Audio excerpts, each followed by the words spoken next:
Alright, welcome to part 8 of Final Fantasy. We can finally get on with the plot. What little there is this episode.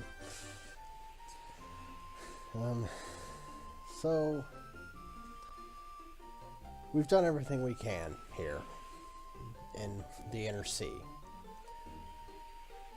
But the problem is we can't get to the outer sea. You know, there it is right over there on the other side of that really skinny landmass.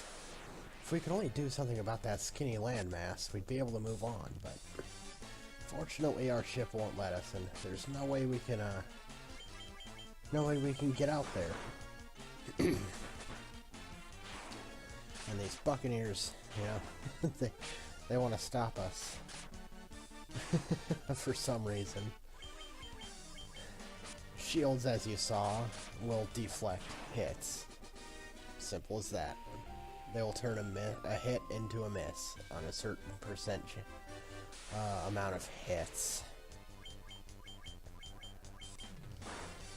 Well, we're still in the inner sea, meaning we're still running into these same types of enemies, unfortunately.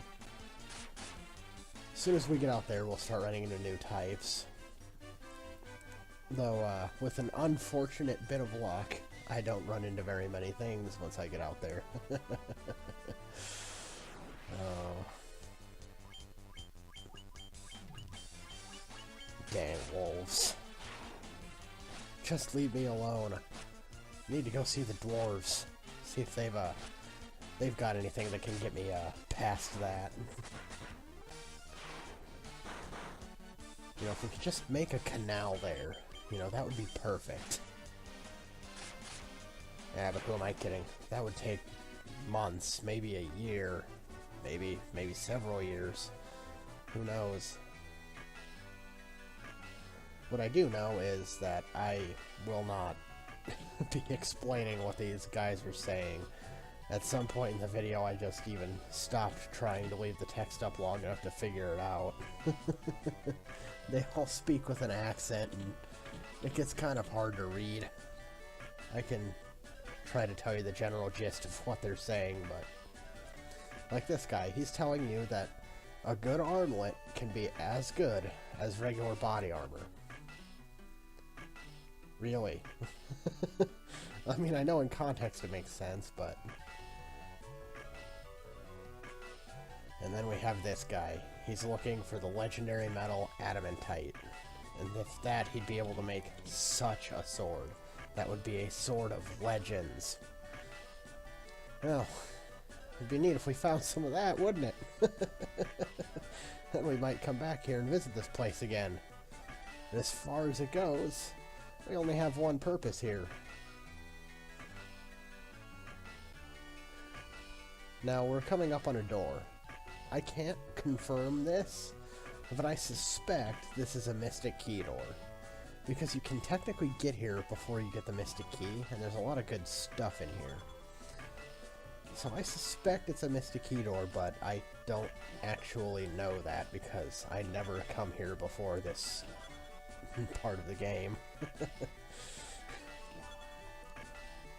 We have new armor for a red mage, and a new sword and a new helm for our warrior.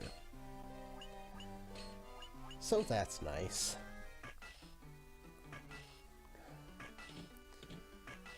Why don't we wrap around, talk to this guy in the green cap? No, not yet. I'm showing that there's a dead end up above. Narek. He wants our nitro powder, the powder we found behind the Mystic Key door in Corneria.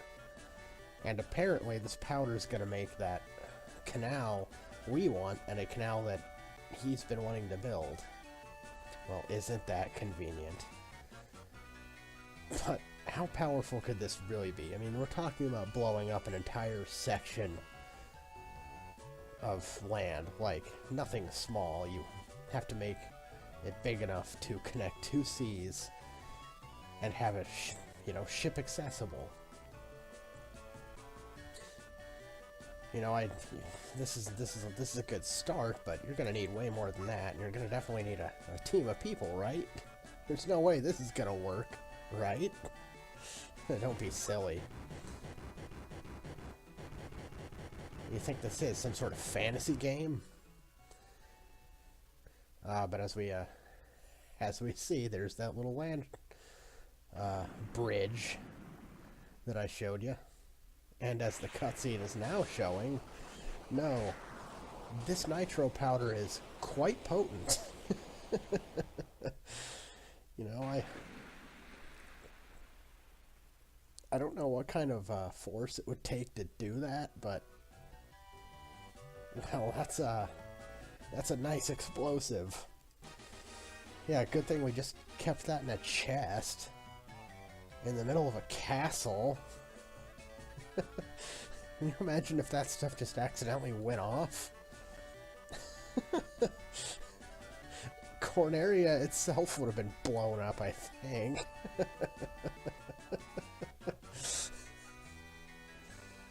Oh. No, but yeah, the nitro powder makes us that canal we need. We can now get to the outer sea. There you see us showing it off again. Yep. So we needed to see that a second time.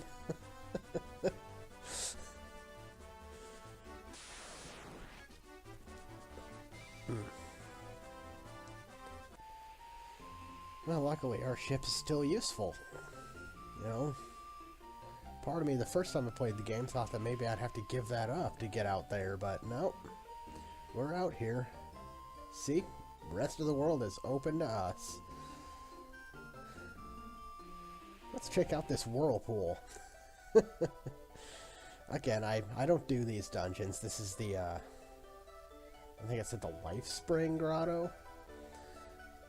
It's another, it's like the Earth Gift Shrine. It's, yeah, Life Spring Grotto. It's like the Earth Gift Shrine in that it's a bonus dungeon that was added to the Game Boy Advance port of this game. I haven't actually played through this dungeon before. Like, the first two are enough for me to not be interested in playing through any more of them. So technically, I don't know if that's good or a good or bad dungeon, but I don't do them. Sorry. I'll show where they are, but I won't actually show them in progress. Yeah, so these guys want a round two, do they?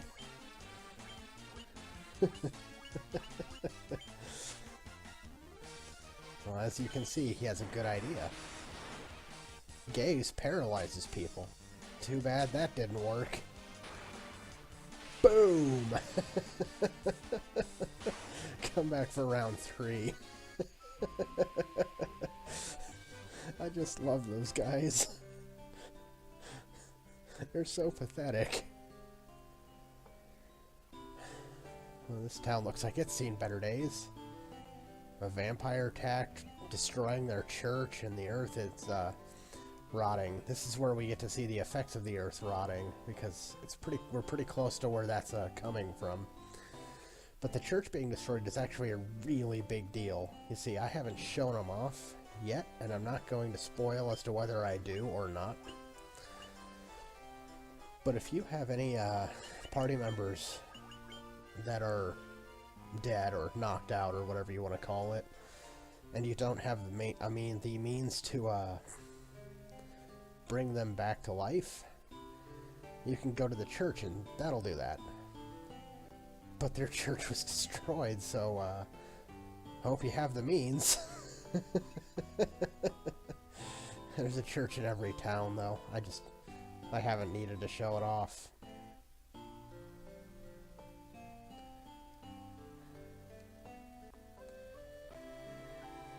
Yeah, so I'm about to spend a lot of time doing nothing that I kept in for some reason, so I'll explain a little bit of what's going on now. You see the earth is rotting here, and we saw that the winds are out of control, the water's raging. I'm sure, volcanoes are going off. I'm sure that's a thing that's happening because these crystals they keep alluding to. There are 4 crystals in this world, not the ones we're holding, mind you. These crystals are a little bigger than the ones we have. They each control one of the 4 Greek elements: earth, fire, wind, and water. not heart. This isn't Captain Planet. But, for whatever reason, these crystals have stopped glowing. And since that happened, all 4 of the elements are out of control. In Earth's case, it means the land is rotting. You know, the soil isn't good anymore to grow plants. So, well, this is what we're here to solve, actually. Because if we don't do this, life as we know it's over. And Knight's Armor for 36,000. I just got done explaining how if I don't succeed, life as we know it is over. You think you could help me out? And you know the funniest part? When I get the money to buy that, I completely forget to do it. So I don't actually get that item. I might open it in a chest, I don't remember. If I do, I assume that I have it.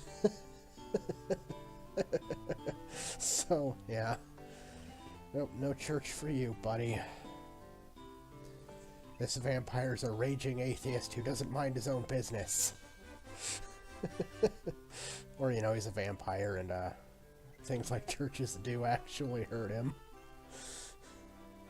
Someone needs to take care of that vampire, though. You know, if we don't do it now, he'll probably come back and terrorize the town some more, so we'll rest up and head out and prepare for all the many encounters we're going to encounter along the way to what is actually the first important dungeon in the game. It's not too far, but it's not exactly close, you know. You can reasonably run into about 5 or 6 encounters between the town and there. Doing good so far. Well, okay, game, I wanted to show some of those off. Thank you very much. And then I saved the game and proceeded to walk away. I'll see you next time.